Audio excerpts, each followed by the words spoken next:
많은 유명한 미술가들이 있는데요.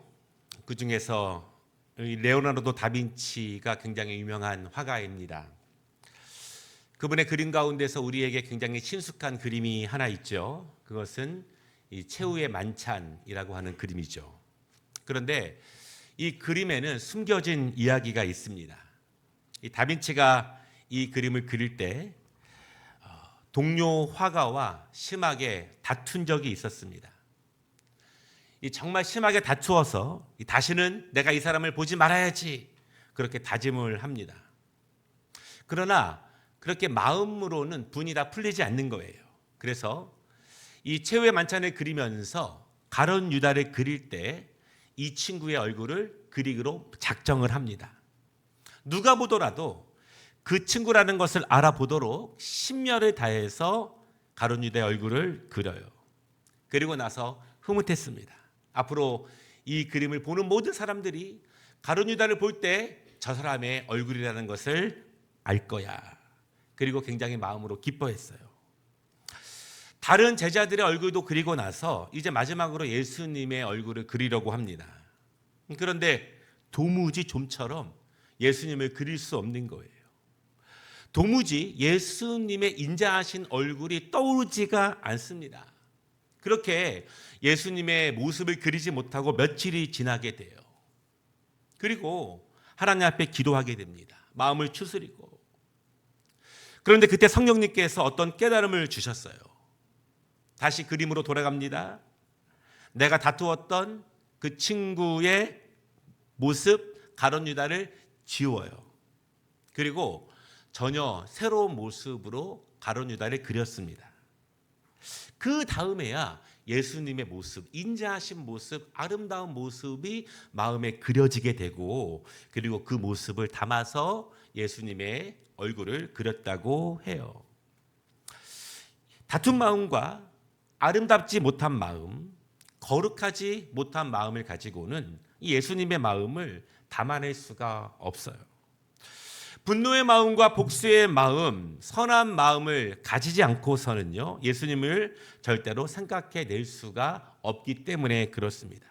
그때 다윗이가 깨달은 거예요. 내가 더욱더 선한 마음을 가져야 하는구나.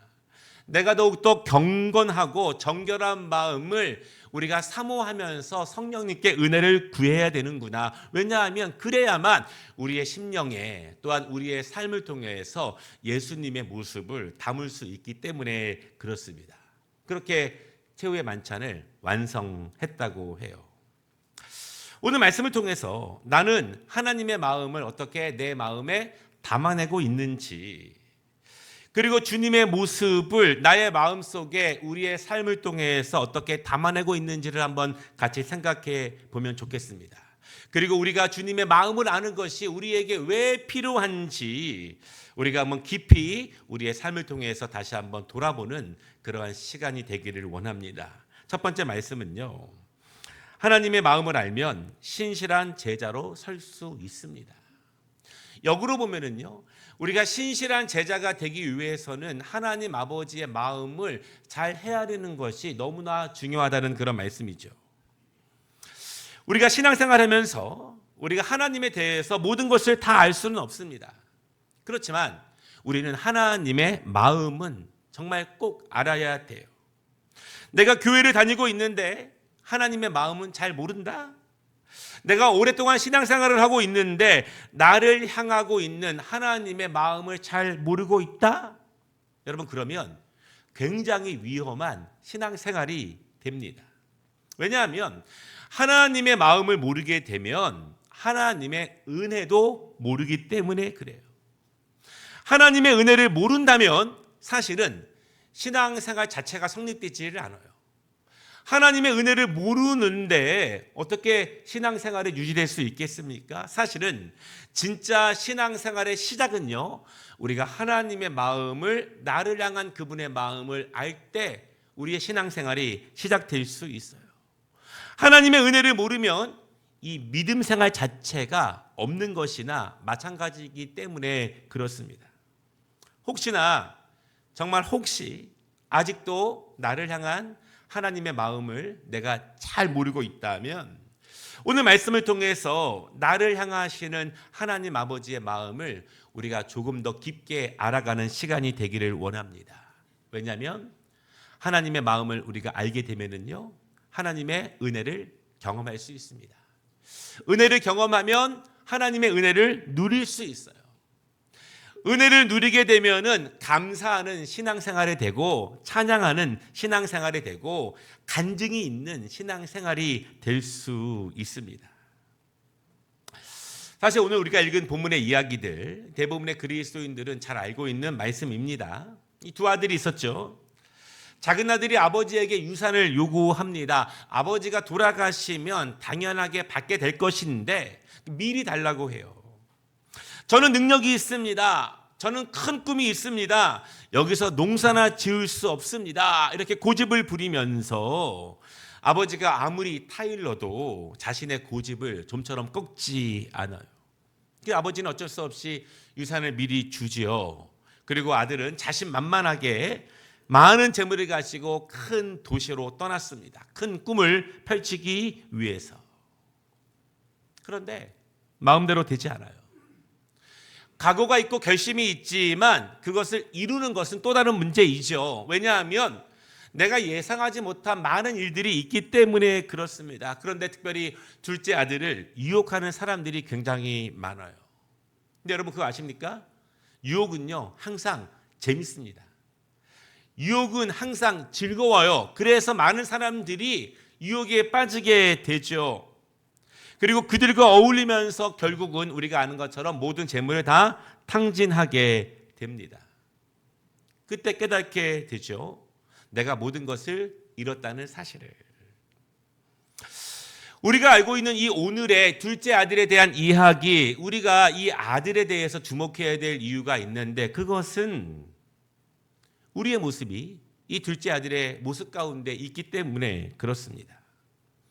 아버지의 마음은 전혀 모른 채 자기 자신에게만 집중하고 있는 이 아들의 모습이 우리의 신앙 가운데 우리의 삶에도 있기 때문에 우리는 이 아들의 모습에 조금 더 깊이 주목해 볼 필요가 있죠.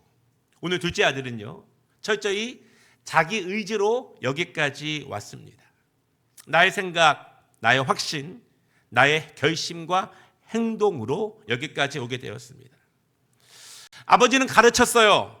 지금은 때가 아니라고 말을 했습니다. 분명히 너의 꿈을 펼칠 수 있는 좋은 시기가 올 것이라고 말을 했습니다. 지금은 때가 아니라고 말을 했지만 이 아들은요 자기 고집과 자기 주장을 시종일관 꺾지 않고 여기까지 와요. 사실은 이 많은 가르침들이 우리 주변에 있어요. 중요한 사람으로부터 영적인 리더십으로부터 많은 권명과 신앙적인 조언들이 우리에게 주어지게 됩니다. 그런데 그런 가르침들을 가볍게 여기죠. 그리고 무게의 중심을, 생각의 중심을, 행동의 중심을 나에게 두게 돼요. 오늘 둘째 아들의 모습입니다. 사실은 죄의 모습은 이렇게 시작될 때가 굉장히 많이 있습니다. 사탄은요 우리에게 나에게 더욱더 집중하라고 속삭일 때가 있어요. 나를 더욱더 사랑하고 나를 더욱더 보호하도록 그렇게 이야기를 합니다. 나의 생각과 나의 확신을 주장하게 하고 그렇게 행동하라고 합니다. 그리고 사탄은 우리에게 한 발짝 더 나아가게 되죠. 그렇게 생각하는 대로, 그렇게 확신하는 대로 그렇게 나아가면, 그렇게 행동하게 되면 그것이 꼭 그렇게 이루어질 거야. 그렇게 우리의 미래를 낙관적으로 꾸려갈 수 있도록 우리에게 유혹을 합니다. 이 철저히 자기중심적인 둘째 아들의 모습을 보게 되죠. 그러니까 자기중심적인 사람들, 자기중심적인 신앙인들의 모습은 결국 하나님의 인도하심 없이, 신앙의 공동체의 사랑과 양육 없이 스스로 자신의 삶을 외롭게 일구어 가게 되죠. 이제는 이 아들에게 아무것도 없습니다. 많은 사람들이 다 떠나갔습니다. 모든 사람들이 떠나고 보니 비로소 자기의 본질이 보여요. 부모님의 집이 없고 부모님의 재산이 없고 부모님이 준 모든 것이 사라지고 나면 비로소 자신의 본질이 보입니다. 내가 얼마나 연약한 존재인지, 나라고 하는 존재가 얼마나 나약한 존재인지 모든 것이 사라지고 나면 내가 아무것도 아니라는 사실을 알게 되죠. 그러나 집으로 돌아갈 엄두가 나지 않아요. 왜냐하면 본인이 한 짓이 있기 때문에 그렇습니다. 그래서 돼지를 치우면서 돼지와 함께 잠을 자고 함께 먹으면서 가장 비참한 생활을 경험하게 됩니다. 한 번도 해보지 않은 비참한 삶. 그러나 스스로 자초한 삶, 스스로 어둡고 더러운 구덩이 속으로 자기 발로 들어가 버린 인생, 바로 둘째 아들의 모습이에요. 저기에 구덩이가 있다고 분명히 아버지가 이야기했지만 그럼에도 불구하고 스스로 자초해서 걸어 들어간 구덩이 속에서의 삶. 그러나 여러분, 우린 여기서 하나님 아버지의 마음을 알게 됩니다. 하나님은 둘째 아들에게 이렇게 말씀하시지 않아요. 내가 뭐라 그랬어? 내가 자초한 일이잖아. 이제 내가 알아서 해. 내가 진작 말했지? 하나님은 이렇게 말씀하시지 않는다는 거예요. 나의 잘못을 알고 있지만 내가 스스로 자초해서 그 길로 간 것 내가 알고 있지만 하나님은 그렇게 말씀하시지 않는다는 것입니다. 하나님은 또 이렇게 말씀하시지 않습니다. 내가 스스로 구덩이에 들어갔지만 내가 너를 불쌍히 여겨서 밧줄 하나를 내려줄게. 그것이 내가 너에게 줄 수 있는 마지막 은혜야. 이제 그 줄을 잡고 힘껏 올라와 보렴. 하나님은 이렇게 말씀하시지 않는다는 것입니다. 이미 힘이 없는 우리가 지쳐 쓰러져 있는 둘째 아들이 비록 그의 오만과 그의 실패, 그의 죄로 인해서 스스로 구덩이 속에 들어갔지만 하나님은 단순하게 줄 하나를 던져주시면서 그의 힘으로, 그의 노력으로, 그의 의지로 힘을 내서 기어 올라오라고 하나님은 그렇게 하시지 않는다는 거예요. 하나님은 직접 구덩이 속으로 내려오십니다. 그리고 그분도 온갖 더러운 오물을 묻히십니다. 그리고 지쳐 쓰러져서 스스로 구덩이 밖으로 나올 수 없는 그 아들을 직접 안으시고 구덩이 밖으로 나오셔요. 그것이 하나님의 마음입니다. 그래서 하나님은 아들이신 예수 그리스도를 이 땅에 보내셨습니다. 그리고 우리를 구원하시죠. 우리에게 어떤 의지와 공로와 무엇을 통해서 구원에 이르게 하는 것이 아니라 전적인 믿음만으로 그 아버지를 사모하고 바라보는 믿음만으로 하나님께서 우리의 힘이 아니라 우리를 안으시고 우리를 구덩이 밖으로 인도하신다는 사실을 여러분 꼭 믿으시기를 바랍니다. 스스로 절대 나올 수 없는 구덩이 속에서 우리를 건지시는 거예요. 비록 자기의 생각과 자기의 확신과 자기의 오만 때문에 우리가 스스로 돼지 구덩이 속으로 들어갔지만 그럼에도 불구하고 우리를 건지시는 하나님의 마음을 꼭 이해하시기를, 믿으시기를 주님의 이름으로 축복합니다. 우리는 오늘 본문을 통해서 우리를 건지시는 하나님의 마음을 우리가 조금 볼 수 있어요. 첫째로요, 20절을 보면은 아버지는 그를 보았습니다. 아직도 거리가 먼데 아버지가 그를 보고 오랜 시간이 지났습니다. 그리고 아들의 모습은 이미 집을 나갈 때와 많이 변해 있어요. 그러나 아버지는 그 아들을 한눈에 알아봅니다. 이 말씀을 볼 때 제 마음에 이런 생각이 들었어요. 아니, 그 노인네가 눈도 어두울 텐데 어떻게 그 아들을 알아볼 수 있을까? 그 시력으로. 그러나 생각해 보면은요, 그 아버지는 아들을 시력으로 알아보는 것이 아니라 마음으로 알아봅니다. 힘없이 터벅터벅 저 멀리서 걸어오고 있는 아들, 비록 초라한 모습이고 연약한 모습이지만 날마다 기다렸고 날마다 생각했고 날마다 사랑했고 한 번도 잊을 수 없었기 때문에 그저 작은 모습으로 걸어오고 있는 희미한 모습만으로 그 아버지는 아들을 알아볼 수 있죠. 그리고 달려 나갑니다. 우리는 말씀을 통해서 하나님은 우리를 외모로 보시지 않는다는 말씀을 알고 있습니다. 또한 믿고 있어요. 이 말 속에는요, 단순히 우리의 겉모습이 아니라 우리가 어떠한 상태이든지, 우리가 어떠한 초라한 모습이든지, 우리가 어떠한 불편하고 힘든 상황이든지 하나님은 어떤 외적인 모습 때문에 우리를 사랑하시는 것이 아니라 우리의 본질 자체를 하나님은 사랑하신다는 거예요. 그 아들은 저 멀리서 기다리시는 아버지를 먼저 보지 못했지만 아버지는 먼저 봅니다. 우리는 하나님을 미처 보지 못하고 있는 순간들이 있지만 하나님은 우리를 먼저 보신다는 거예요. 그것이 하나님 아버지의 마음입니다. 두 번째 우리가 또 볼 수 있는 것은 또 우리가 특별히 닮아가야 되는 마음인데요. 20절을 보면은요, 측은히 여겨 이렇게 말을 합니다. 이 측은히 여기는 마음은 우리 모두에게 조금씩은 다 있습니다. 이 측은히 여긴다는 마음은 어떤 모습을 보고요, 그 연약함 때문에 불쌍히 여기는 마음, 그것을 측은히 여긴다 그렇게 말을 해요. 그러나 단순히 조금 불쌍히 여기는 것이 아니라 그 불쌍히 여기는 마음으로 가득 차 있는 상태를 측은히 여긴다 그렇게 말하는 거예요. 단순히 동냥하고 조금 도와주고 조금 말을 하고 조금 신경 쓰는 것이 아니라 그를 살리고 그를 도와주고 그를 치유시키고 그를 회복시키는 마음으로 가득 차 있는 상태를 오늘 말씀은 측은히 여기고 있다 이렇게 말씀하고 있어요. 굉장히 유명한 말이 있는데요, 부모에게 자녀의 허물은 허물이 아니다 이런 말입니다.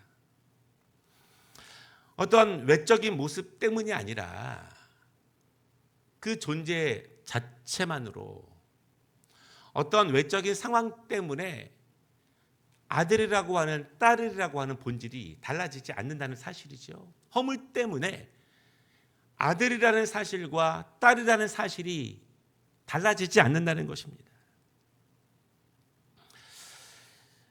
최근에 들은 재미있는 유머가 하나 있는데요, 잘난 아들은 국가의 아들, 돈 잘 버는 아들은 사돈의 아들, 빚진 아들은 내 아들. 그러나 다시 말씀드리지만 부모에게 자녀의 허물은 허물이 아닙니다. 그리고 이런 부모보다 나를 향하신 하나님의 사랑은 더욱더 크다는 사실을 여러분 꼭 믿으시기를 바랍니다.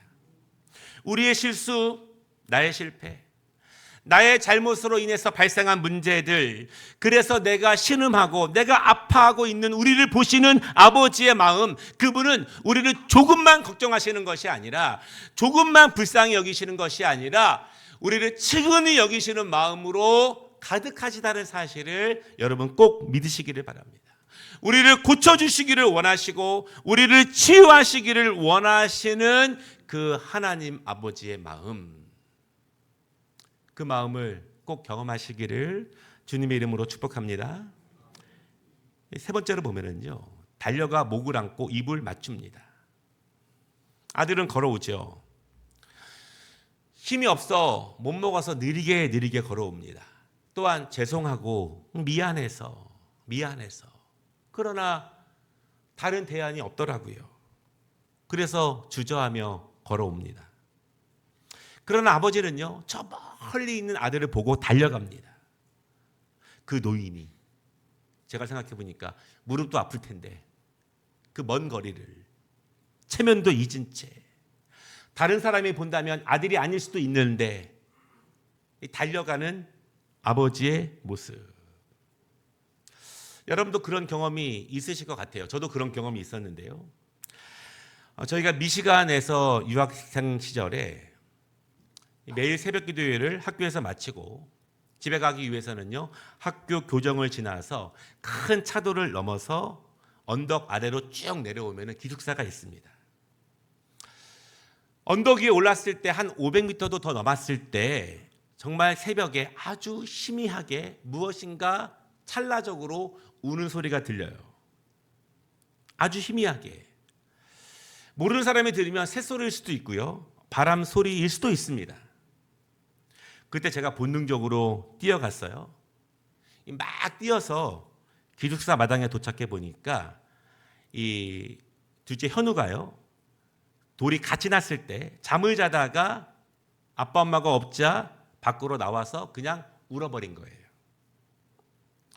저도 지금도 그 소리가 들렸다는 것이 저도 신기하고 놀랍습니다. 그리고 아마 여러분도 예상하시겠지만 제 인생의 가장 빠른 걸음으로 달려가지 않았나, 그런 생각이 드는 거예요.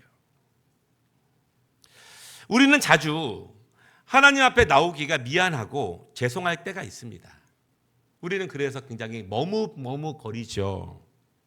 그러나 하나님은 우리가 하나님 앞에 나오는 속도보다 훨씬 더 빨리 달려서 나에게 오신다는 사실을 믿으시기를 바랍니다. 그리고 안으시고 기뻐하세요. 나는 죄송할 수 있지만 그러나 하나님께는, 그 아버지께는 그 자녀가 집에 돌아왔다는 사실, 그것 외에는 아무것도 보이지 않습니다. 그것이 하나님의 마음이고 하나님의 가장 큰 기쁨이에요. 지금도 우리는 조금 머뭇거릴 수 있어요. 우리는 지금도 하나님 앞에 나서기가 조금 부끄러울 수 있습니다. 그럼에도 불구하고 아버지 앞에 믿음으로 걸어오면 더 빨리 하나님께서 나를 향해 달려오고 계시다는 사실을 여러분 꼭 믿으시기를 주님의 이름으로 축복합니다.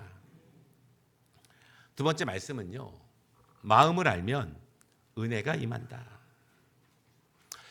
이 돌아온 아들에게 아버지가 어떻게 대하고 있습니까? 21절을 보면은요, 이 아들은 아버지에게 용서를 빕니다. 나의 모든 것을 보고 계시는 하나님 앞에 회개를 하면서 동시에 아버지께 큰 잘못을 한 것을 스스로 용서를 빌고 있어요. 그러나 여러분, 단순히 입술의 회개가 아닙니다. 입술의 고백으로 끝나는 것이 아니라 내가 너무나 큰 죄를 지었기 때문에, 아버지의 마음을 너무나 아프게 했기 때문에 나는 더 이상 아버지의 아들로 제가 인정을 받지 못한다는 사실을 알고 후회하며 종의 자리로 나아가겠다고 스스로 그렇게 고백을 하죠. 그러나 아버지는 아무 말도 안 하셔요. 그리고 아버지는요, 행동으로 보이십니다. 어떻게 하십니까? 첫째는 제일 좋은 것을 가져오게 하십니다. 제일 좋은 것. 22절 보면은요, 제일 좋은 옷과 손에 가락지와 발에 신을 신겨요. 아주 많은 것을 잃어버린 아들입니다. 여러분, 그렇지만 아버지는 채우시는 분이라는 사실을 믿으시기 바랍니다. 나는 계속 무엇인가를 잃어버리고 있지만 내가 아버지의 집에 돌아오면 하나님이 모든 것을 채워주신다는 사실을 믿으시기 바랍니다. 핵심은요, 가장 좋은 것으로, 너희가 기도할 때 그 아버지께서 가장 좋은 것으로 주시지 않겠느냐. 가장 좋은 것으로 손에 반지를 끼워 주십니다. 아들임을 나타내죠. 신발을 신깁니다. 당시 그 중동 사막 지역에서, 광야에서 당시에는요, 이 종들이나 노예는 신발을 신지 못해요.